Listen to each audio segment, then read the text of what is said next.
Hey guys, today we are going to talk about paddles, swimmer's best friend, right? These suckers help you fly through those 300s and 400s, but that's not what we're going to talk about today. We are going to talk about alternative uses for these that turn them into technical tools, not pulling tools. You'll notice I'm kind of old school. I like the flat paddle. I use the wrist strap, which is kind of frowned upon today by a lot of coaches. A lot of coaches, they mandate no wrist strap because it makes it a little bit more technical. You have to be very cognizant of how your hand, wrist, and forearm are working together as one unit to catch the water. Otherwise, you start losing your paddle, because if you start doing what a lot of swimmers do, which is using too much wrist, bending the wrist to focus because they're focusing on the hand, then you start losing control of the paddle. The other reason for not having a wrist strap is to make sure that you finish your stroke on freestyle all the way to the back, because if you don't, if you cut it off short to save your tricep that little extra pain, it's as the arm comes up, the water is going to pull the paddle off your hand. So that's really the reason that coaches like to do that, and I'm all for it. I'm kind of stuck in my ways, and I don't do a lot of pulling anyway, so I go with the wrist strap. Anyway, here are my 3 favorite alternative uses. All right, the first use is to take the paddle, which normally goes in like this, and instead reverse it. So if you have a wrist strap, your hand goes through the wrist strap, grabs the paddle like so, okay? And this is how you hold it.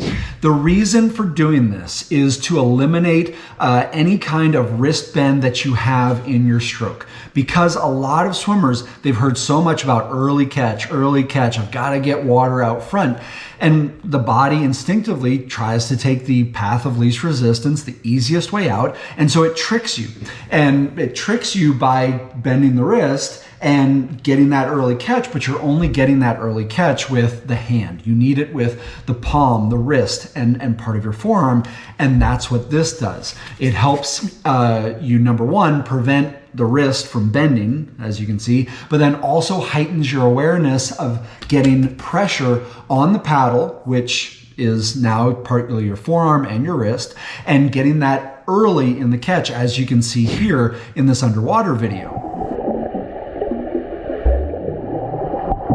The second one, and this one is one of my favorites, is to go one hand with a paddle and one hand without a paddle. And the idea behind this is to create kind of a competition between the two hands.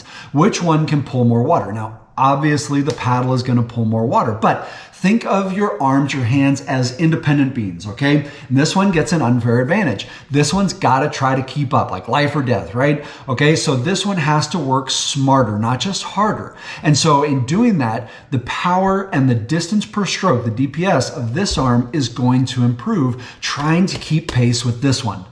Okay, the third one is a fun one. It is a thinking drill. It is also going to improve your head position. Oh, now I've got you thinking, how is a paddle going to improve my head position? That's a good question. You see, the paddle goes on top of the head, like so. What you do is, before you push off the wall, you set the paddle on your head as you're looking down, and you slowly push off just to get some pressure on the paddle and get going. Then you start into your strokes. The idea here is to keep the paddle on your head. If you are doing that, then that means you probably have a good head position where the eyes are looking straight down, the head is neutral in line with the spine, and you're not doing what a lot of swimmers are guilty of, which is moving the head up and down, left and right, we call that wagging the head, and confusing the body. You see, the head and the hands tell the body where to go. If you were, let's take an extreme example, if you were to swim freestyle and suddenly you just tucked your head like way down hard, your body would start to go down. Not terribly far, but it would start to go down, and that would of course slow you down, right? Well, on a smaller level, a lot of people, they kind of wag their head left to right, or as they breathe, they kind of lift it and then drop it. That's all confusing the body. The name of the game in this sport is go forward as fast as you can, right? And so why on earth do we want to be telling the body, go up, go down, go left, go right? We don't. We want to be driving forward at all times. And this is a really fun way to work on that. All right, those are my 3 favorites. If you have any of your own, please feel free to share them. Before we go, check out these really cool Halloween suits that just dropped at fikeswim.com. These are awesome. You know, we are known for cool designs, but man, these, I promise you, these are the best made suits out there. You will love them. And if you don't, hey, no risk. I will give you your money back. No questions asked.